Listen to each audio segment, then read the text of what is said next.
Herkese yeniden merhaba arkadaşlar. Bugün sizlere bir şey kanıtlamak istiyorum. Hani şu şampuan ve boraksla suyla slime yapılıyor diyenler var ya, onlara bu video gelsin. Olmuyor ya. Herkes deniyor olmuyor. Al size.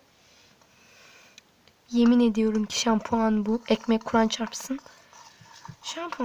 Şampuanı döktüm içine.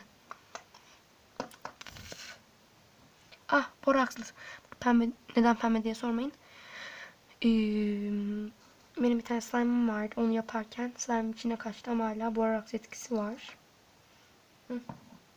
Bolcana döktüm.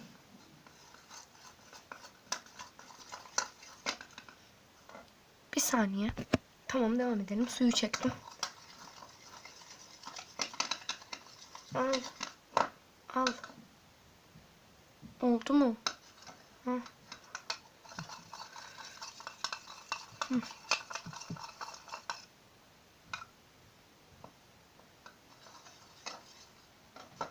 Elini al. Hı, oluyor mu? Yapış yapış.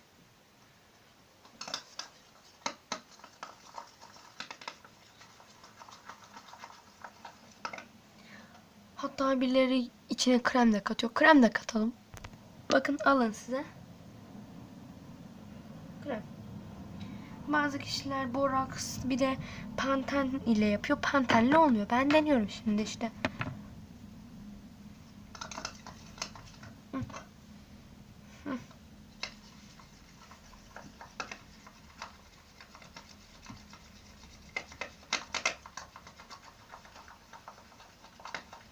Bir de iyicene karıştırayım arkadaşlar. Sonra buzdolabına da götüreceğim.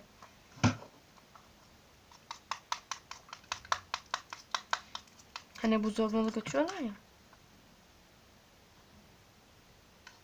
Ben hemen karıştırayım, geliyorum. Karışmıyor hatta. Bakar mısınız? Kaldı böyle.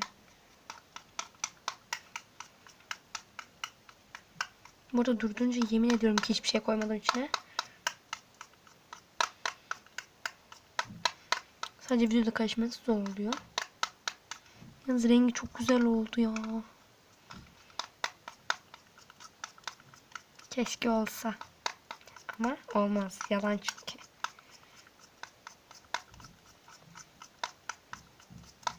Hemen ben bunu karıştırıp geliyorum. Geldim. Hiçbir şey yok ya. Su, hep su. Ben bir de bunu arkadaşlar buzdolabına koyacağım.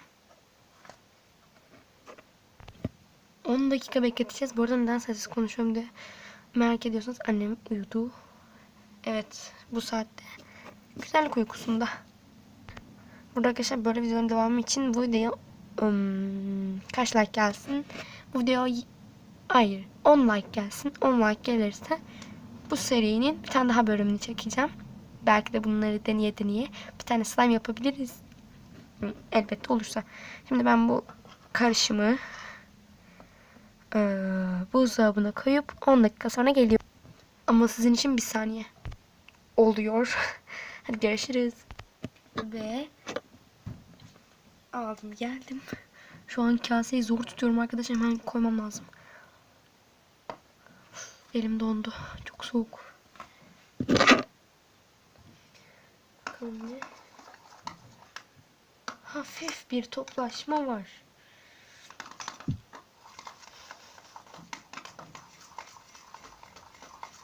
Ama çok fazla yok. Hafif. Az bir toplaşma var. Biraz daha beklese sıcaklı slime olacak. Ama biz sonuna kadar borakslı su deneyeceğiz. Ve çekmeceme koydum borakslı suyu artık.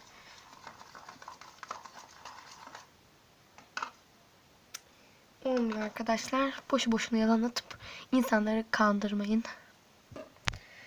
Evet arkadaşlar, bu videoda buraya kadar da beğendiyseniz beğenmeyi ve kanalıma abone olmayı unutmayınız. Hepinizi çok seviyorum. Kendinize iyi bakın. Görüşürüz. Bay bay.